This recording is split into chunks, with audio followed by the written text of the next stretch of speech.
Muito boa noite. Você está assistindo uma live que foi gravada dia 11 de abril. Essa live é sobre homeopatia e hoje a gente vai conversar sobre doenças respiratórias. Será que a homeopatia pode nos auxiliar nesse momento de doenças respiratórias? Eu vou chamar o Eduardo. O Eduardo está com o usuário Mafei. Espera aí que eu vou mudar. Enquanto isso, sai um pouquinho. Troca o seu usuário.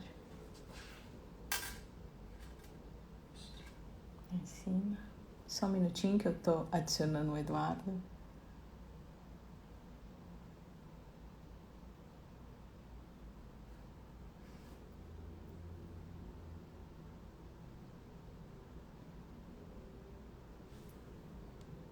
Isso, agora chama.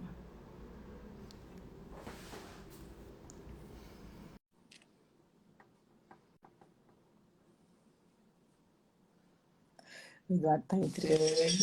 Opa! Pronto. Então, boa noite a todos.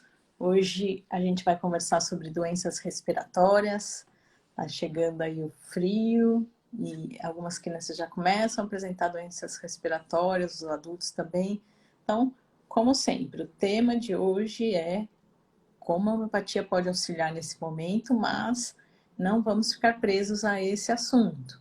Então, o intuito da live é trazer respostas, né? Então, que vocês tragam-nos as dúvidas e a gente vai respondendo à medida que a gente vai andando aqui com o tempo.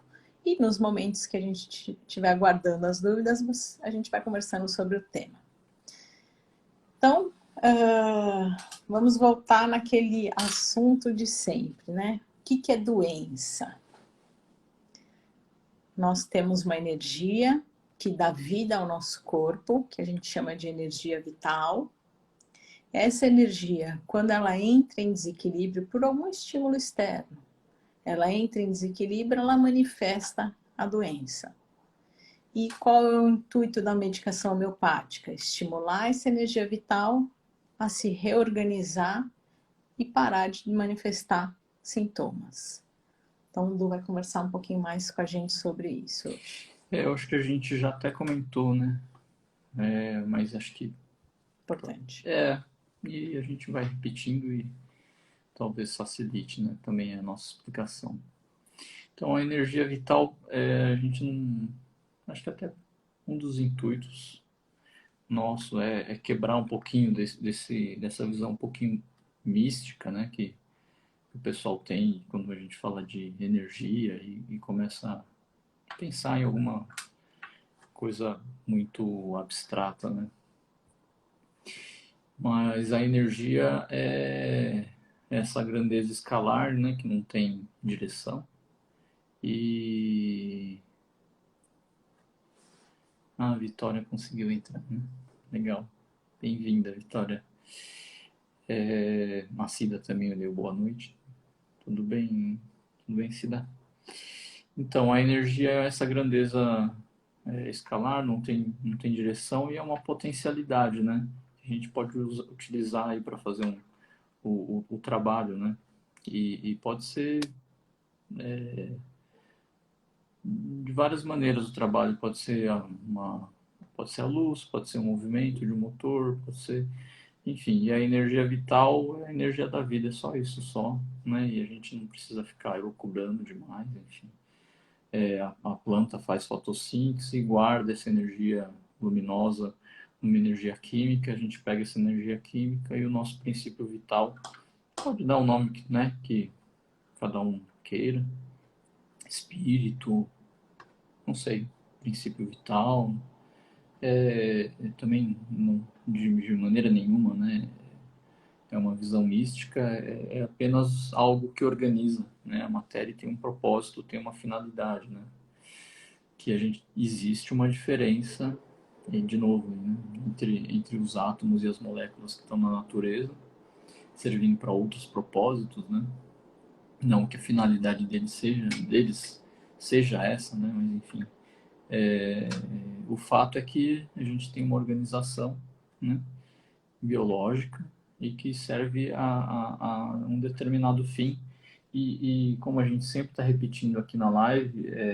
para a gente, para a homeopatia, o objetivo, a cura, né, é que esse princípio consiga atingir o seu máximo de potencial. E como a gente, né, tem essa parte que não existe solução de continuidade, de novo, né, entre energia e matéria, mas que esse conjunto, né, esse conjunto no princípio vital, da energia vital, da matéria, da hereditariedade, que são leis biológicas, né, que isso cumpra o seu ótimo, né, os seus mais altos fins, que são palavras bonitas para falar que a gente consiga atingir o melhor, né, que a nossa capacidade aí permita, né? É. E a doença é essa alteração, né? Se a gente não está conseguindo fazer isso, o Maffei ele define a saúde como um ser vivo, trocando em miúdos, né? É mais do que isso, mas é um ser vivo bem adaptado biologicamente, morfologicamente e nas suas relações sociais, né? Quaisquer que elas sejam. Então tem que manifestar apetite, vontade de comer, prazer em comer, trabalhar com, né, sendo feliz no trabalho, não tendo sintomas ou o mínimo possível de sintomas, né? Isso que seriam os mais altos fins, né? Maffei é um patologista que a gente estuda e a gente usa bastante os conhecimentos de Maffei para a nossa realidade da homeopatia, né? Então, esse que o Eduardo acabou de citar, né? Então, ele é um patologista. A gente está acostumado, né, com a linguagem científica, né? Ele dá uma traduzida, né? Isso. Então, a homeopatia é uma medicina vitalista, que acredita na existência de uma energia que dá vida ao nosso corpo, né? E agora que a gente vamos continuando no tema aí das doenças respiratórias, né? Então a gente sabe que em algumas estações do ano a gente espera alguns sintomas, né? Típicos de cada estação do ano. Então tá chegando frio, a gente sabe que as doenças respiratórias começam a aparecer, né? Então por isso que a gente trouxe esse tema agora para conversar. Então quer comentar um pouquinho de estações do ano? Então, na homeopatia a gente faz diagnósticos, né? Não só o diagnóstico clínico normal aí, que a gente chama de normal, né? Que a gente aprende na faculdade, na graduação, mas a gente faz um diagnóstico homeopático. E dentro dos diagnósticos homeopáticos, né, que a gente já até comentou, né, que são doenças, a gente tem uma live, né, falando sobre doenças agudas e doenças crônicas. Das doenças agudas, eu acho que a gente não comentou naquele dia, né? A gente acho que ficou mais nas coletivas epidêmicas, se eu não me engano. Mas existem as coletivas esporádicas. E essas, né, essas manifestações, né, essas doenças, né, que são mais comuns aí por causa de mudança de estação do ano, elas se encaixam aqui, né? Então, todo mundo sabe, né? No frio é mais processo respiratório, na primavera, mais alergias. Alergia, né, no termo comum, né? Não no conceito, na definição do primeiro médico que utilizou, né? Que seria qualquer reação alterada do organismo. Na verdade, a medicina inteira seria alergia, né? Mas alergia nesse termo comumente utilizado aí da rinite, sinusite, enfim. A sinusite não, mas a rinite, né? Alérgica. Bem mais comum na primavera. As hemorragias também são mais comuns na primavera. Então, essa sazonalidade, né? No verão, diarreia. Diarreia, né? Então, agora a gente tá vindo frio. A gente tem até um vídeo no YouTube, né, que fala sobre isso. Mas como a gente tá entrando, né? A gente já queria ir prevenindo e informando para vocês já irem se observando, né? E já falando com a gente para a gente já junto já ir cuidando da saúde para evitar agravos. até na última live a gente comentou, né, dos quadros depressivos, né? Sim. A gente chegou a citar. Foi no final, né? Então, da parte comportamental, né? A gente já tinha conversado sobre isso na última live.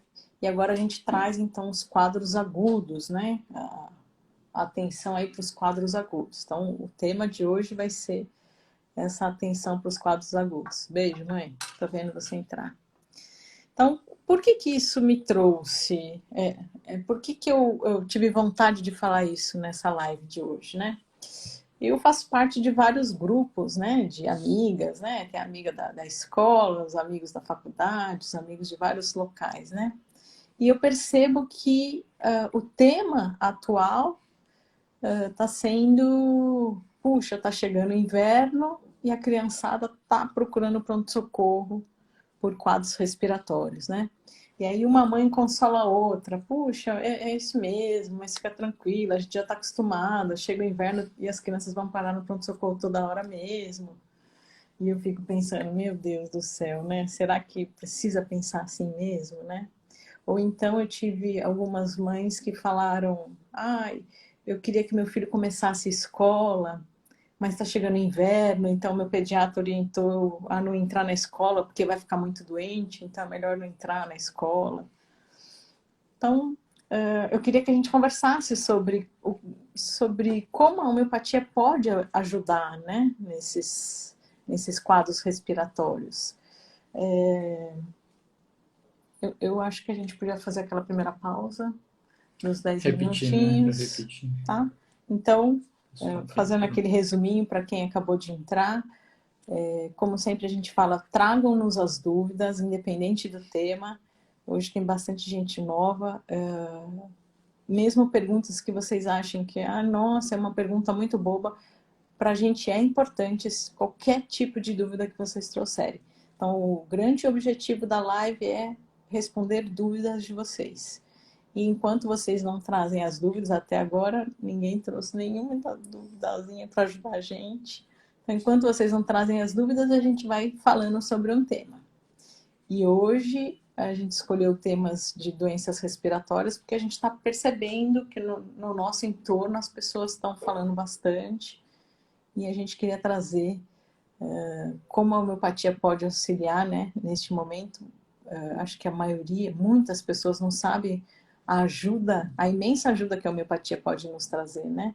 Neste momento de que está entrando aí o friozinho e os quadros respiratórios começam a aparecer, né? Então, a gente vai seguir dois caminhos hoje. Eu queria começar falando sobre essa história de que a homeopatia melhora, então, a imunidade? Daqui a pouco começam as dúvidas? Tomara, Nath. Então, vamos aguardar. Será que a homeopatia melhora a imunidade, né? Eu queria saber se vocês acreditam, já ouviram falar nisso, né? Se tem essa dúvida. Então vamos conversar, vamos começar falando sobre isso. O que é melhorar a imunidade, né? Quer dizer, eu vou ficar menos doente, né? Mas não é de uma forma artificial, não é que eu vou tomar um remédio, que aquele remédio vai melhorar os meus soldadinhos de defesa e que com isso eu vou ficar menos doente. O que a gente busca na homeopatia é o que eu acabei de falar no comecinho, né? Ai, a gente não fez o resumo, né, Du? Desculpa. É verdade. Desculpa. Então, você comentou vamos o fazer tema, né? Você comentou o tema. Não fez o resumo, mas comentou o tema. Então, vamos só retomar lá o comecinho. Então, o que é doença? Relembrando. Doença é o desequilíbrio da energia vital. O que é energia vital? Aquela energia que dá vida ao nosso corpo. Então, quando essa energia que dá vida ao nosso corpo sofre um estímulo externo, ela entra em desequilíbrio e manifesta o sintoma que é a doença. Então, o objetivo da homeopatia é que a gente encontre um novo equilíbrio. Então, na hora que vou usar a criança aqui para a gente elucidar melhor, então na hora que a criança faz o tratamento homeopático corretamente, então vem na consulta a cada 2, 3 meses, sofre o estímulo da medicação, que a gente faz aquele paralelo com aquela analogia com o balanço, né? Então vem na consulta, fizemos o primeiro empurrão do balanço. Então, enquanto ela está lá balançando, ela está mais protegida. Porque se ela está em equilíbrio, ela vai sofrer menos influência dos estímulos externos. Então ela fica menos dodói. E isso também para o adulto, para o idoso, né? Se a gente está mais em equilíbrio, a gente vai ficar menos propenso aos estímulos externos e a gente vai ficar menos doente. Então, eu vou melhorar a minha imunidade, por isso que eu vou ficar mais forte para o inverno? É uma outra forma de dizer, né? Mas eu prefiro que a gente entenda melhor esse raciocínio, de que então, com o estímulo da medicação homeopática, a nossa energia vai estar mais equilibrada e vai manifestar, vai ter menos sintoma, né? Fala um pouquinho mais sobre isso pra gente. Posso falar também, já falar disso e responder a pergunta da Andréia? Ela está perguntando aqui. A primeira aqui? Tá. Ela está perguntando se doença é um desequilíbrio de energia vital só por fatores externos. Então, o Maffei, ele tem uma equação que ele repete muito no livro dele. Aí a gente está falando de saúde, doença. A doença, ele coloca que vamos falar de biologia, né? Então, ele coloca que a doença é o resultado do genotipo, ou seja, da carga genética que a gente carrega, né? Que é definido aí pela fecundação do óvulo no espermatozoide, né? Nessa anfimíxia ou fecundação. E isso em interação com o meio ambiente, né? Então, ele fala genotipo mais peristásia, que é o meio ambiente, é isso que causa doença. Então, na verdade, tem fatores endógenos que a gente fala, ou seja, do próprio indivíduo, e tem fatores também externos, né? E aí a gente falar só de energia vital não de novo, né? Não existe solução de continuidade entre energia e massa, né? Então, a doença começa pelo desequilíbrio da energia vital, mas ela vai acabar se expressando, né, de uma maneira ou outra, assim, seja de uma maneira física, uma alteração morfológica, que geralmente a gente já nasce com ela, mas acaba desequilibrando por causa do desequilíbrio da energia vital, ou funcional, né? Então, não só fatores externos, na verdade é um conjunto de fatores, né? Pode predominar o fator externo ou predominar o fator interno, os dois, na verdade. Ela até completa embaixo, assim, existem fatores internos que desequilibram a energia vital, possibilitando a doença? Eu até queria, se você puder trazer um exemplo, André, para a gente entender por onde você está pensando, né, de fator interno, para a gente entender e conversar melhor. Traz para a gente, por favor. Não, então não, eu tinha pedido para você falar um pouquinho mais sobre... Sobre qual aspecto mais específico? Tá, eu já me perdi, então vamos voltar aqui nas perguntas, depois a gente volta. Mas é mais importante responder as perguntas, né? A Vanessa escreveu assim, eu acho que melhor, acho que foi aquela hora que eu perguntei da imunidade, né? Eu acho que melhora o organismo no geral e, consequentemente, a imunidade. Perfeito. Então é isso, tá? Então, muitas pessoas procuram a homeopatia falando isso, né? Eu vim aqui melhorar a imunidade. Então, eu queria que a gente trabalhasse essa ideia, né? Trabalhar esse raciocínio para as pessoas entenderem o que é melhorar a imunidade, né? Então, eu vou repetir, não é que a gente vai tomar um remedinho e que a gente vai produzir soldadinhos para nos defender do meio externo, né? Não, a gente vai entrar num novo equilíbrio e aí a gente fica menos propenso a todos os estímulos, né? A Andrea falou que compreendeu. Fator interno seria a mente, pensamentos, sentimentos. Também isso, né? Não atualizou ainda o meu... Qual que é a pergunta? Fator interno não seria a atualizou. mente, pensamento e sentimentos? É tudo, né? De novo, existe o mais abstrato, o menos tangível e o que é mais, e o que é, vamos falar assim, né, mais biológico mesmo. Então, tudo que seja interno. Tem o macrocosmo, que é o meio ambiente, e o microcosmo. O desequilíbrio pode ser, na verdade, depois no final a gente até combinou de falar um pouquinho de terreno, e é legal que a gente combina as coisas e as perguntas vão vindo de acordo, né? Tem essa sincronicidade. O terreno, a gente tem essa ideia de que a gente nasce perfeito, né? Tem muito, na nossa cultura a gente tem muito arraigado isso, né? E na verdade existe uma hereditariedade assim chamada normal, vamos dizer assim, e tem a hereditariedade patológica. Então a gente já vem com algumas predisposições. Não é à toa que existe o mito do Aquiles, né? Então todos nós temos aí, para quem não conhece, acho que todo mundo conhece, mas eu vou falar, o Aquiles ele foi banhado pela mãe, né, em águas que tinham um certo poder, né? E ele ficou todo imune, mas a mãe dele segurou ele pela perna. E aí o lugar que ela segurou, né, acabou não sendo banhado ali, o local, e esse foi o ponto fraco dele. Na verdade, bom, os mitos sempre trazem, né, essas mensagens de comportamento ou padrões, né, de dinâmicas, né, que acontecem na nossa vida. Então é tipo vamos falar bem a grosso modo, assim, é um conhecimento que vem de dentro para fora, assim, né, de padrões aí que acontecem, né, do ser humano. Então todos nós temos um ponto fraco. A gente não é um robô perfeito que vem alguma coisa de fora e nos torna doentes, né? A gente precisa quebrar um pouquinho essa visão. Então todos nós temos, ou pelo menos 99% da população, temos genes que não são saudáveis, né? Isso gera enfermidade. A enfermidade é aquilo que não é firme.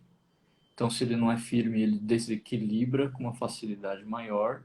Então, toda vez que a gente tem que se adaptar, né, a algum estímulo, até que seja normal para a maioria da população, a gente acaba sofrendo por causa desse calcanhar de Aquiles, né? Então, uma pessoa que tem um estômago que não é 100%, se ele comer alguma coisa um pouquinho mais forte, ele vai sentir mais do que os outros que não têm. Alguém que tenha um sistema respiratório um pouquinho mais fraco, na hora que esfria, ele vai também vai piorar se for uma rinite vasomotora, por exemplo, né? Então a gente tem todas essas predisposições. Então sempre tem o interno e o externo, né? Isso eu estou falando da parte mais biológica, né? Da patologia, assim. Então tem esse desequilíbrio interno mesmo. E pode ser do psiquismo também, né? Pode ser em qualquer nível aí. Se a gente é menos preparado, né, psiquicamente, por exemplo, uma pessoa usa mais o sentimento do que o pensamento e aparece algum problema na vida dessa pessoa, né, que exige mais do pensamento, ela vai ter uma dificuldade maior de lidar, né, com essa situação, né, que exige mais do pensamento e vice-versa, né? Não tem um sistema de valor embutido aqui que pensamento é melhor que sentimento, não é nada disso não. Em outra situação vai correr o inverso, né? Uma pessoa que usa muito o pensamento, enfim, define a vida pelo que é bom e organiza a vida assim. Quando surge alguma situação na vida que puxa mais, né, o sentimento, uma escolha mais, enfim, relacionada à afetividade, vai ter mais dificuldade. Então, são predisposições, né? São fraquezas, enfim, são os nossos calcanhares. É o calcanhar de Aquiles, né? E temos vários, né? Ninguém é perfeito. Então, é por aí que vai. A gente tinha combinado de falar sobre isso hoje, porque a gente acha que nós já estamos na talvez quinta, sexta live, né? Então acho que a gente já consegue ter a liberdade de entrarmos em temas mais profundos, né? Mais elaborados. Então eu queria que vocês nos dessem esse retorno, né? Então hoje a gente está falando de terreno. Então se tiver difícil, vocês falam, gente, não, calma, explica melhor, né? Volta um pouquinho, Volta um né? pouquinho aqui, volta um pouquinho É. ali. Então, hoje a gente quer conversar um pouquinho mais essa história de terreno. Então, se tiver difícil, sinalizem para a gente aqui no chat, né? Então, como é que a gente queria trazer a ideia do terreno, né? Porque é muito comum nessa fase as crianças têm muita bronquiolite. Não sei se tem mãe aqui participando da live, né? E aí, quando a criança tem lá a segunda bronquiolite, o médico já da alopatia, geralmente, né? Eles orientam, olha, já fica já fica alerta porque seu filho vai ter várias vezes bronquiolite. Então cai nessa história aqui que o Du está explicando de terreno, né? O nosso calcanhar de Aquiles. Então lá na hora que a gente estava se formando, né? Teve uma alteraçãozinha na formação desse órgão, né? E esse órgão fica sensível para o resto da vida. Em alguns momentos ele vai ficar mais... essa sensibilidade fica mais evidente, não é para toda a vida que ele vai ter problemas pulmonares, né? Mas em alguns momentos da vida ele vai ter, vira e mexe, ele vai ter algum probleminha ali, né? Então, por isso que os médicos falam isso, né? Ah, então cuidado que seu filho vai ter várias bronquiolites, né? E qual é a vantagem da homeopatia, né? O que a homeopatia pode agregar para as crianças aí, e acho que para os idosos também, né? Então, na hora que ele te reorganiza, você fica mais em equilíbrio e menos propenso aos quadros virais aí, típicos da fase de inverno, né? Então, é essa a minha angústia quando eu fico vendo aqueles comentários no grupo, né? Que eu estou comentando aí das mães, dizendo, ah, então não tem o que fazer mesmo, né? Então vamos deixar as crianças... não tem o que fazer, elas vão ter que ir para a escola e ficarem doentes porque faz parte da vida. Não é bem assim, né, que a gente presencia na homeopatia, né? Então a gente sabe que não quer dizer que as crianças não vão ficar doentes, as que estão se tratando com homeopatia, né? Todo mundo tem o seu calcanhar de Aquiles. Mas pela observação, que a gente observa no consultório, no ambulatório, é que essas crianças ficam menos doentes, né? A maioria, falando de novo de patologia, para a grande maioria das moléstias, a gente, na patologia, a gente fala que a gente é heterozigoto, ou seja, é aquela predisposição que não é tão forte, né? Então, geralmente você vai... Só lembra o que é heterozigoto. Heterozigoto é o híbrido, né? Aquele que tem a predisposição, mas ela não é tão forte, né? Então é azão, azinho, aquilo que a gente aprende na escola, né? Das leis de Mendel, enfim, tem várias tem várias características que eu acho que o importante é falar assim, as pessoas às vezes têm tem uma predisposição muito forte e às vezes tem uma predisposição média. Para a grande maioria das moléstias, a nossa predisposição ela é média, ela não é tão forte, né? E geralmente o que acontece nesses casos é que você precisa estar em um momento mais propício, ou seja, se você é sensível ao frio é porque mudou a temperatura, se você é sensível a alguma questão psíquica aconteceu e você ficou mais triste ou mais irritado, enfim. É a predisposição condicionada que a gente chama. Então você precisa, ou você não comeu direito, ou você está muito cansado, né? Então normalmente você não ficaria, não adoeceria, você não teria essa moléstia. Mas como todos nós temos alguns percalços aí durante o dia a dia, então a gente abre brecha para que aconteça essa moléstia, né? E aí é aquilo que a Vanessa falou, ó, eu acho que melhora o organismo no geral e consequentemente a imunidade. É isso. É bem isso. É porque na maioria das vezes a gente tem essa predisposição que é média e que precisa de alguma outra coisa, por exemplo, uma gripe para depois ficar com pneumonia, né? Então precisa de algo que aumente a nossa suscetibilidade para a gente, né, fazer a moléstia, né? Então é isso mesmo. Vou por aqui, só um pouquinho. É que tá ao contrário. Sai ao contrário, né? Mas eu vou pôr. Lembra lá da escola, né? A maioria teve isso na escola. Então, o azinho, o azinho, A maiúsculo e A minúsculo, a gente chama de azinho. É o heterozigoto, tá parecendo o contrário, né? E o azinho e o azão são os homozigotos.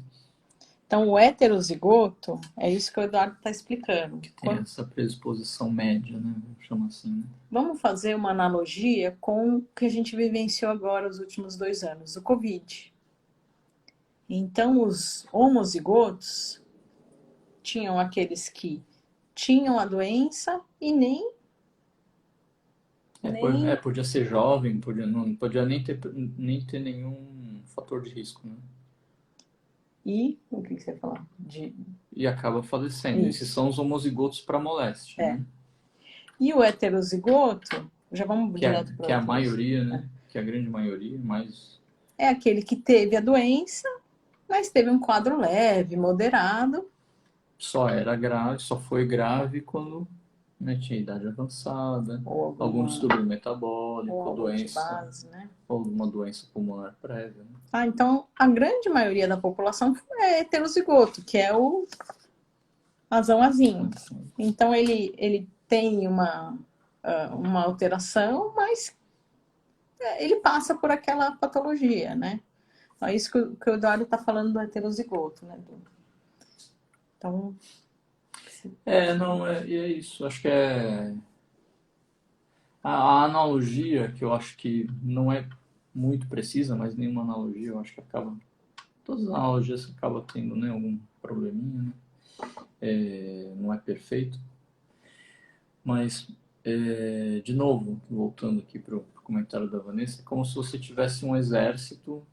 Não é que o exército tem que combater, que nem a Soraya falou, né? Não é isso, não é só uma analogia. É como se você tivesse um exército. Se você tem o exército da sua cidade, ele tem que ficar espalhado porque tem vários problemas, ele está mais fraco do que se você deu um medicamento ou sanou alguns problemas da sua cidade e esse exército está mais disponível, né, para combater algum problema, né? Então esse é o tratamento do crônico, né? Que a gente vai, vocês vêm na consulta e falam dos sintomas crônicos e a gente medica para que esses sintomas fiquem mais brandos ou até desapareçam, né? É como se a gente estivesse deixando um contingente do exército maior disponível, né, para alguma necessidade, né? E é isso que acaba predispondo, né? Se você, enfim, se a gente tem mais energia vital sendo, entre aspas, bem entre aspas, né, desperdiçada fazendo sintomas, né, ela está menos disponível se acontecer alguma coisa mais aguda, né? Então, nesse sentido, facilita mesmo, promove saúde, né? Aumenta a imunidade. posso ler? Uhum. Então a Nath tinha falado assim: hoje conversando em casa, comentei que sempre que tenho que tomar decisões ou atitudes e me sinto resistente, manifesto no físico como dores de cabeça, nariz congestionado. Eu acho que isso é bem comum.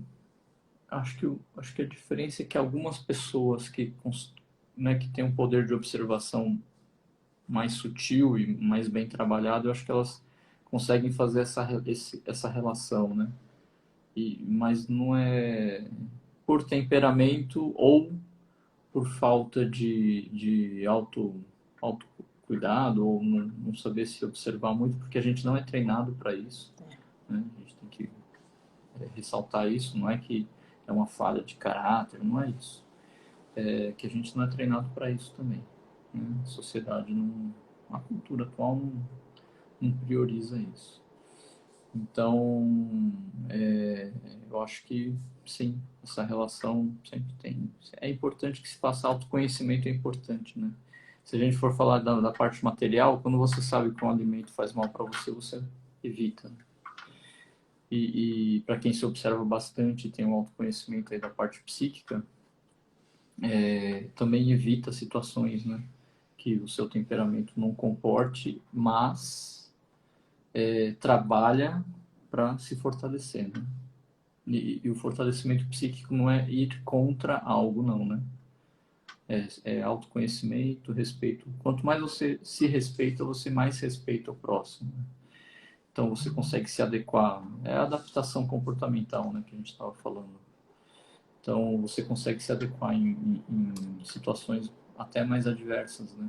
Você acaba fazendo imunidade psíquica, né?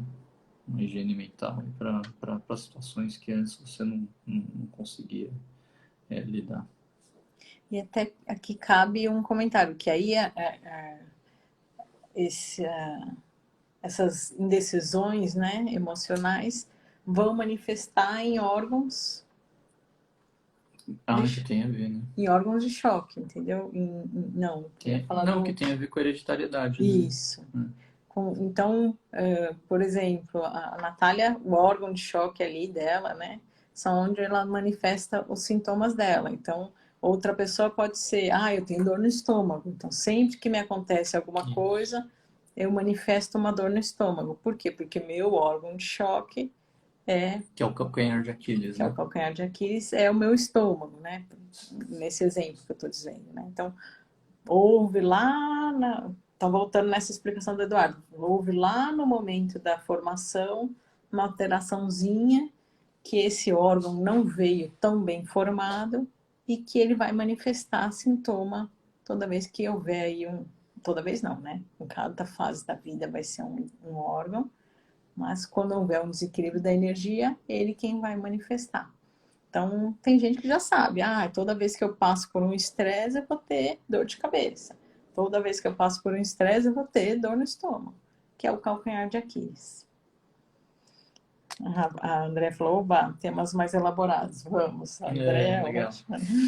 Então, até se a gente for, né, para falar que não existe solução de continuidade mesmo, né, entre o que é energia e o que é matéria, né?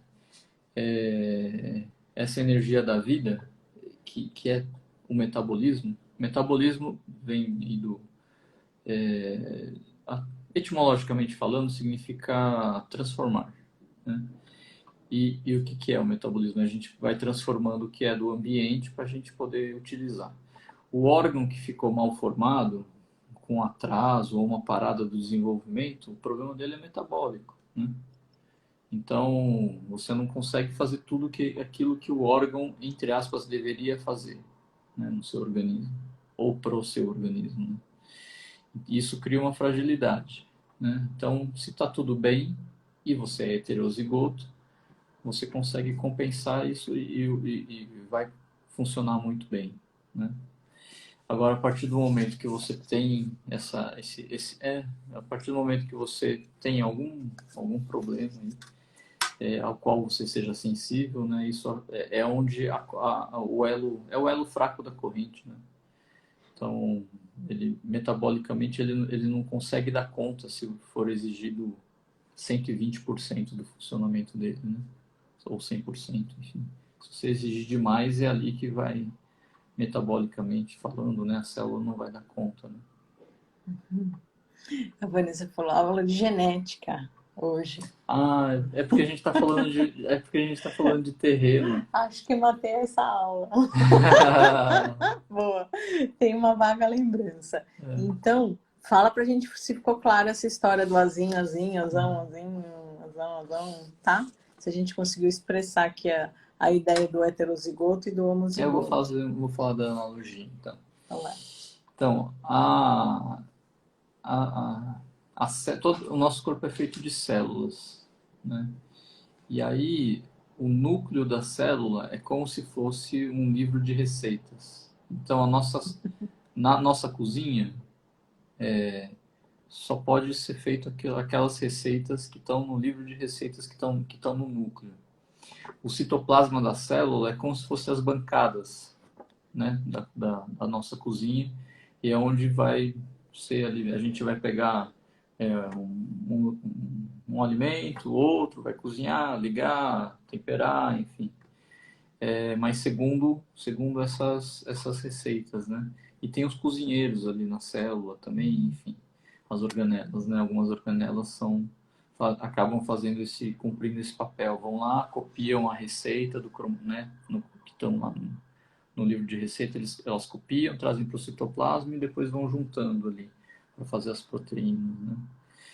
Então, enfim, uma analogia aí para falar o que é do material genético, que é só para leitura, como se fosse uma memória só para leitura mesmo do computador. Outra analogia, né, que a gente gosta de usar é o computador, para quem gosta mais dessa parte de computação. Então, o núcleo é a memória ROM, que é o disco rígido, e o citoplasma é a memória RAM, que é aquela para leitura, onde você abre os programas, né? E o cara que está dando o comando ali é o ambiente, né? Então, Posso só fazer uma pausa? O que é o citoplasma, né? Eu sou péssima em desenho, tá, gente? Faz de conta que isso aqui é a célula, no meio dela tem o núcleo, e o citoplasma é essa parte aqui, que fica o liquidinho lá da célula, tá? É, E nela ficam... Ah, tá tem bonitinho. não, tá bom, mas tem o núcleo, tem o Tem núcleo, várias... e aí tem lá A os... Isso, tem a mitocôndria. São mitocôndria, várias que é a usina organelas, né? que é a usina, né, de energia da célula, O vamos falar assim. vacúolo, Tem a mitocôndria, o vacúolo. complexo de Golgi, enfim. Então, dentro do citoplasma, que é esse líquido, vamos falar assim, ficam várias organelas e cada uma tem uma função, né? Aí o que o Du está citando do citoplasma. Isso, e a genética é esse livro de receitas, né? Onde tem tudo, que cor vai ser o cabelo, que cor vai ser a pele, enfim, tudo. Tá tudo lá. Eu tô me divertindo aqui. A Vanessa falou tem uma vaga lembrança sobre o que é isso, né? E a Marlene falou, eu esqueci essa aula. A Cida também falou, nunca me dei bem com essa Com essa aula. galera. Então, mas é porque é dado de uma maneira Decoreba, né? decoreba, né? Não teria necessidade, né? Falar de leis de Mendel, linkage, crossing over, mutação, não deveria ser, poderia ser dado de uma maneira mais tranquila, né? A Andrea nos ajudando aqui com perguntas elaboradas. Então, vamos lá. Tem diferença entre doença, enfermidade e moléstia? Nossa, Essa é você perguntinha andou, de má fé, hein? você andou estudando. Brincadeira. Tem uma diferença e não é a mesma coisa mesmo, né? Então, saúde é aquilo que a gente estava falando, que é aquele ser vivo que está bem adaptado morfologicamente ao meio ambiente, metabolicamente e no seu comportamento. Então, ele está muito bem adaptado. A doença é qualquer alteração desse estado normal, né? Então, qualquer alteração você vai chamar de doença. Enfermidade é aquilo que não está firme, então ele perde a função. Então, existe uma enfermidade quando algum órgão, né, perdeu um pouquinho a função dele, porque ele não está firme. Imagina um objeto que não está firme, ele, né, não consegue cumprir bem a função dele. A moléstia é a história desse adoecer, desde o começo até o seu final. Então, outra analogia que a gente costuma usar se você tem, por exemplo, uma parede quebrada, né, aconteceu alguma coisa e quebrou a parede. Então você vai ter que detectar o que está acontecendo, chamar a equipe e vai ter que, sei lá, quebrar a parede. Se for um sistema hidráulico, vai ter que resolver e tal. E aí depois vem o pessoal colocar o reboco, enfim. Essa história toda, desde você perceber que teve uma lesão e esse processo todo para reparação ou não, né? Porque às vezes não dá certo a reparação. Então, até as últimas consequências, que infelizmente pode até ser o óbito. Então, desde o começo até o final, né, isso é a moléstia, né? Essa é a história. Então, a definição completa da moléstia é complexo de alterações morfológicas e funcionais de caráter evolutivo que acontece no organismo submetido, né, a alguma coisa estranha a qual ele reage. Essa é a definição de moléstia, mas que nada mais é do que essa história que a gente está contando. Teve um problema, teve alguma lesão, né, em algum tecido, o corpo detectou esse problema e fez todo esse processo ou para ter uma cicatrização, ou uma reparação, ou infelizmente ter uma necrose, ou uma necrobiose, ou até o indivíduo ir a óbito. Essa é a moléstia. Aí depois tem afecção, lesão, mas aí Tá bom.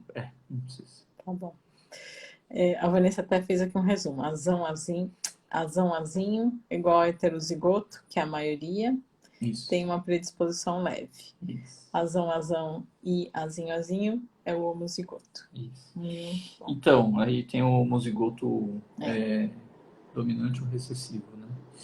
Agora, o heterozigoto, ele não necessariamente tem uma predisposição leve, né? Aí na genética eles falam assim, depende da penetrância e da expressividade. Então, a penetrância é a força que esse gene tem para se expressar, e a expressividade é o que eu já falei, né? É quando o par sai do livro de receita e vem, né, para o fenotipo, que a gente chama, né? Então, sai do genotipo, vai para o fenotipo, que é a expressão. A expressão, a gente acha que está complicando esse assunto, mas a expressão vai depender dos outros genes. Quem trabalha com computador sabe assim, ó, tal programa, se eu instalar junto com outro programa, dá conflito. Então, os nossos genes, eles têm isso, né? Eles têm isso, os nossos genes, a nossa carga genética tem isso que chama ambiente gênico. Então, tem alguns fatores que acabam atrapalhando ou auxiliando ou dependendo, ou eles agem em conjunto, enfim, é uma coisa um pouquinho mais complexa. Não, vamos voltar para Vamos voltar para... É verdade, a gente está falando de Tá falando patologia muito de só e a gente... patologia. A Cida escreveu assim: eu acho essa parte do fortalecimento psíquico mais difícil.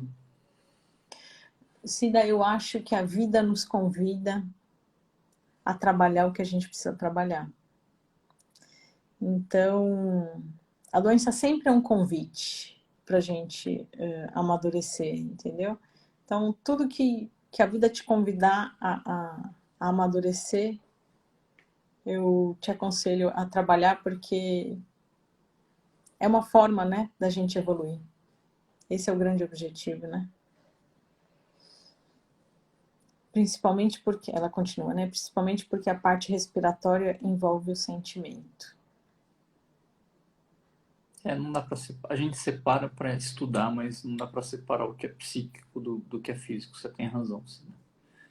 É assim mesmo, uma coisa interfere na outra, né? Acaba interferindo mesmo. André fala assim: cada fase da vida é um órgão de choque? Fale mais sobre isso, por gentileza.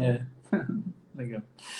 Então, a predisposição, um dos fatores que influenciam na predisposição é a idade. Então, sim, existe uma coisa em genética, só vamos falar de genética hoje. Tem uma coisa que chama, em genética, chama dominância inconstante. Então, esse azinho, não quer dizer que o azão sempre vai ser dominante, né? Tem ausência de dominância, tem uns outros detalhes assim que acho que não precisa. O fato é, a idade sim influencia, a idade vai influenciar sim. Então, por isso que criança geralmente tem mais infecção, né, de ouvido, garganta. O adulto, quando essa criança cresce, às vezes vai ter mais dor de estômago ou dor de cabeça. E aí, quando chegar na terceira idade, né, aí pode ser que seja outra coisa. Então, sim, pode mudar. O órgão de choque pode mudar, sim. Então, em cada idade, o órgão de choque não é fixo, não é o mesmo órgão para o resto da vida.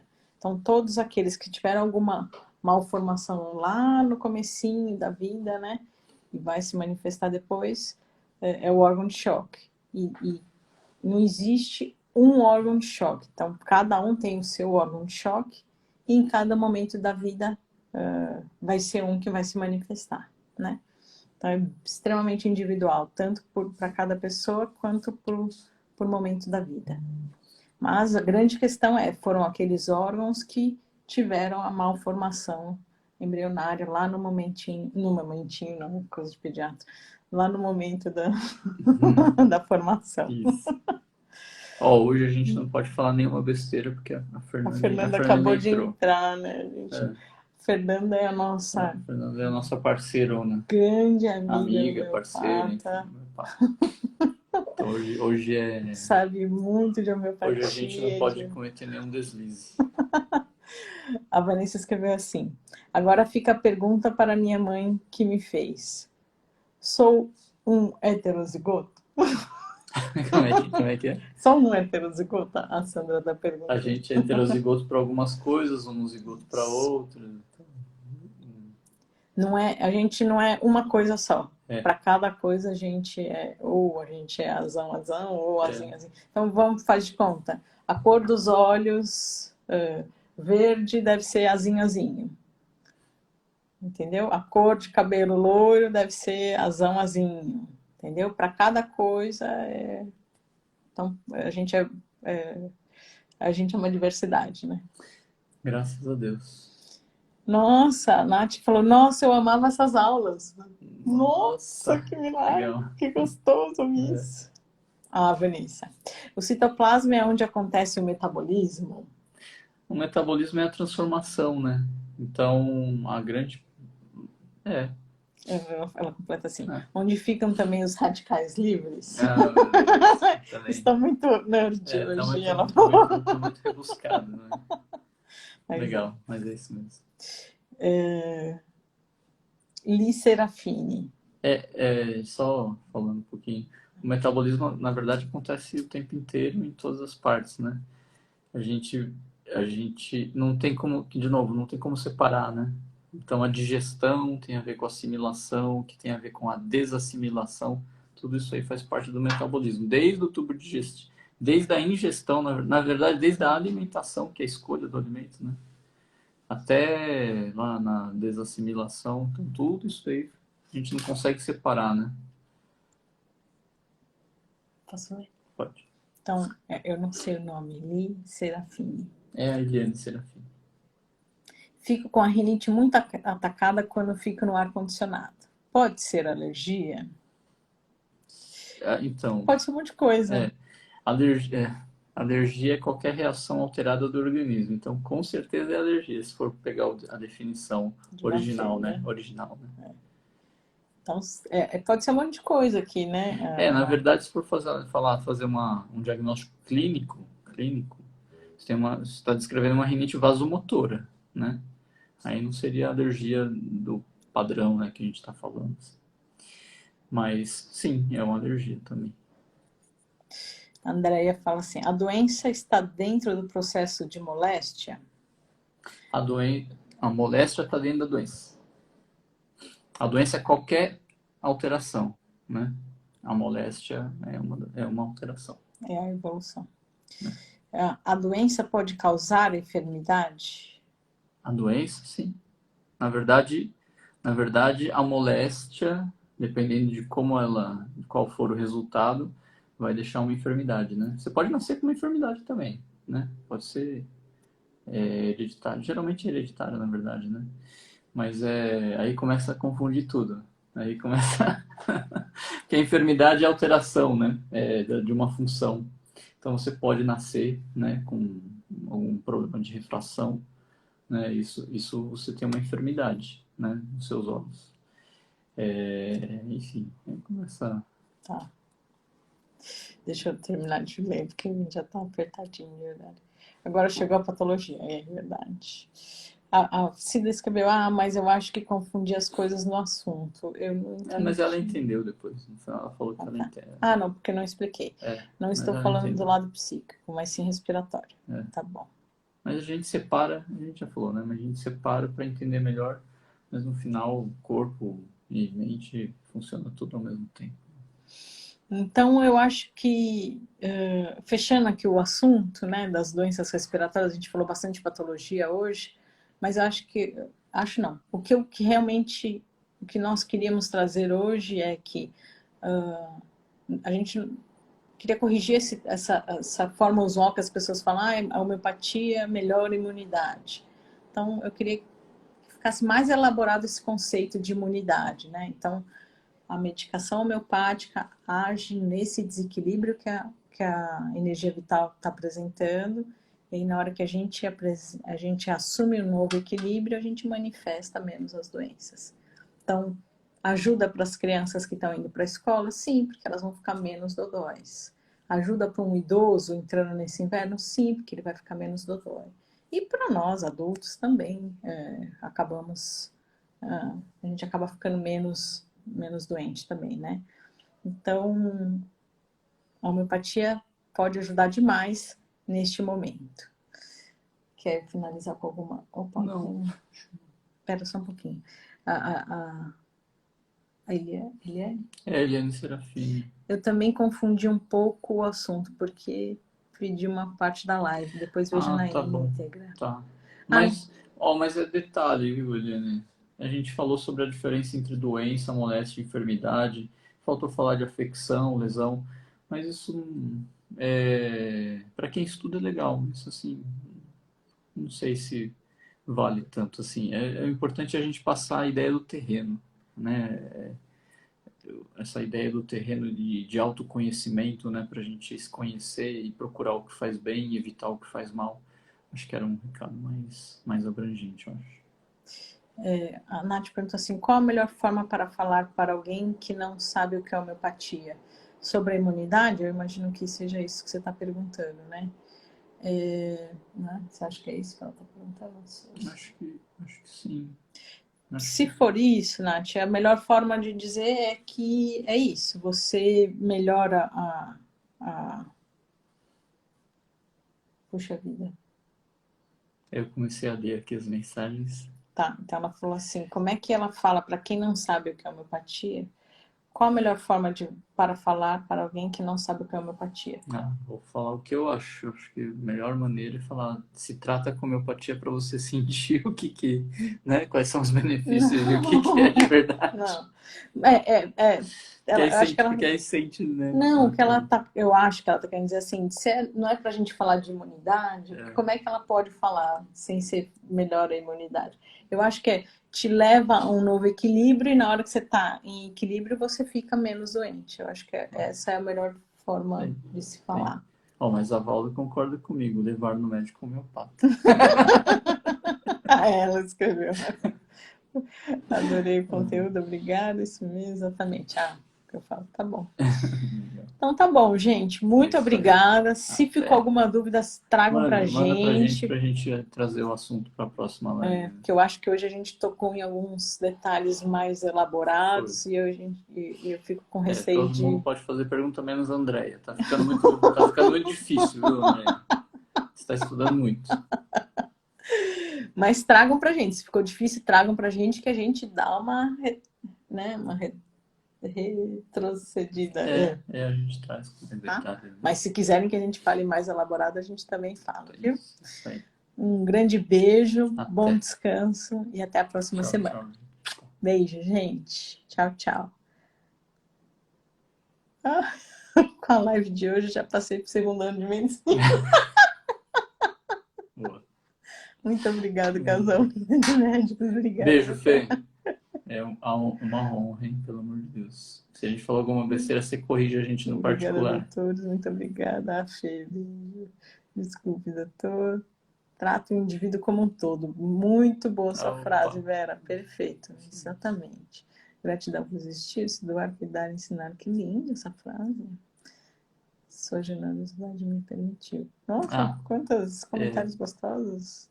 Muito bom terminar a live assim, gente. Eu tô lendo os comentários, para quem estiver assistindo a gravação, eu tô lendo os comentários do pessoal aqui. Grande beijo. Tchau. Até semana que vem. Tchau.